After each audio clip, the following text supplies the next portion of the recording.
समस्त भारत के 130 करोड़ मेरे देशवासियों को बहुत ही महत्वपूर्ण सूचना मैं दे रहा हूं। मेरे देशवासियों, बड़ी खुशी होगी आपको ये बात सुनकर कि पूरे विश्व में सबसे ज्यादा विद्वांस, सबसे ज्यादा ज्ञानी और सबसे ज्यादा बुद्धिजीवी अगर कोई इस विश्व में है तो वो है मुसलमान।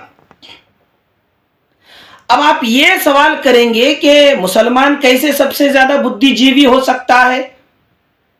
तो मेरे भाइयों बहनों, आप गौर करो, पूरे विश्व में सिर्फ और सिर्फ अकेले मुसलमान को ही ये बात मालूम है जो मुसलमान के अलावा किसी को भी नहीं मालूम है। वो क्या है? आप एक्सपेरिमेंट कर देखिए, तजुर्बा कर देखिए, रिसर्च कर देखिए कि किसी भी इंसान को, मुसलमान को छोड़कर आप ये पूछिए, बताओ भाई, इस दुनिया में इंसान के पैदा होने का मकसद क्या है? तो वो कहेगा कि नहीं मालूम। बोलेगा तो इधर उधर की बातें करेगा, उसको कोई सही जवाब उसके पास नहीं है। फिर ये पूछिए कि ठीक है, आपके पैदा करने वाला कौन है? जो कायनात का पैदा करने वाला है, विश्व का पैदा करने वाला कौन है? तो मुसलमान को छोड़कर सभी बोलेंगे पता नहीं क्या है, या उसमें कंफ्यूज कर लेंगे।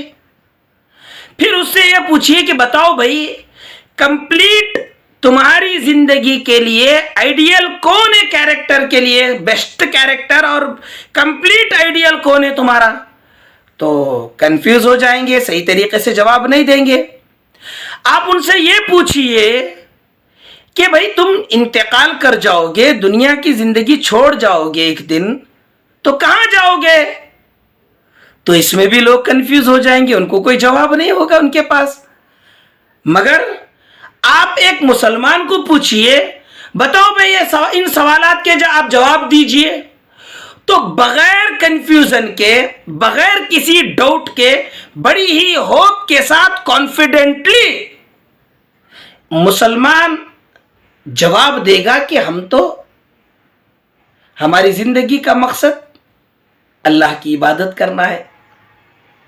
हम पैदा हुए हैं अल्लाह की इबादत के लिए। हमारा खालिक व मालिक अल्लाह है। हमारे मरने के बाद हमें आखिरत में अल्लाह के यहाँ जाना है, जन्नत और जहन्नम का फैसला होगा, वहां जाना है, मैदान हश्र में जाना है। और हमारे लिए बेहतरीन आइडियल मोहम्मद पैगंबर सल्लल्लाहु अलैहि वसल्लम है। और एक अहम तरीन बात रखूंगा मेरे भाइयों, मेरे देशवासियों, आपके सामने। दुनिया के किसी भी इंसान को पूछिए कि आपकी जो धर्म ग्रंथ है, उस धर्म ग्रंथ की रियल हिस्ट्री आपके पास है क्या? उसकी सेफ्टी का कोई प्रूफ है क्या आपके पास? जवाब नो में जवाब है। मगर एक मुसलमान बड़े ही इत्मीनान के साथ जवाब देगा कि कुरान मजीद का नुज़ूल का सिलसिला क्या है, कुरान मजीद की हिफाजत का सिलसिला क्या है, कुरान मजीद की सही होने की दलील क्या है, बड़े इत्मीनान के साथ जवाब देगा मुसलमान। मेरे देशवासियों, एक मुसलमान इतना कॉन्फिडेंटली जवाब क्यों ना दे? जिस मुसलमान की जो धर्म की किताब है कुरान मजीद की सबसे पहली जो आयत नाजिल हुई है, सबसे पहली सूरत की पहली जो आयतें नाजिल हुई है, उन आयतों में अल्लाह ने सबसे पहले जो सबक दिया है वो यही दिया है। क्या? जो कुरान को मानने वाला है वो तो होता है, वो ज्ञानी होता है, वो बुद्धिजीवी होता है।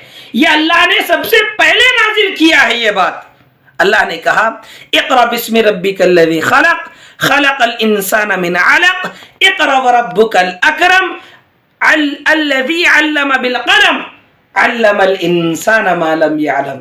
میرے دیش واسیوں، اللہ نے اس میں بتایا ہے پڑھو، پڑھنے کا حکم دیا ہے اپنے رب کے نام سے. اللہ نے اس آیتوں میں بتایا ہے کہ قلم کا ذکر کیا ہے، قلم کی اہمیت بتائی ہے اللہ نے، پین کی، قلم کی اہمیت بتائی اللہ نے. اور اللہ نے ان آیتوں میں، اس آیت میں بتائی، ان آیتوں میں بات بتائی ہے کہ اللہ نے انسان کو علم دیا ہے. جب انسان کو علم دیا ہے قرآن کے ذریعے، جو قرآن کو پڑھتا ہے، جو قرآن کو جانتا ہے، وہ اہل علم ہے، وہ بدھی جیوی ہے.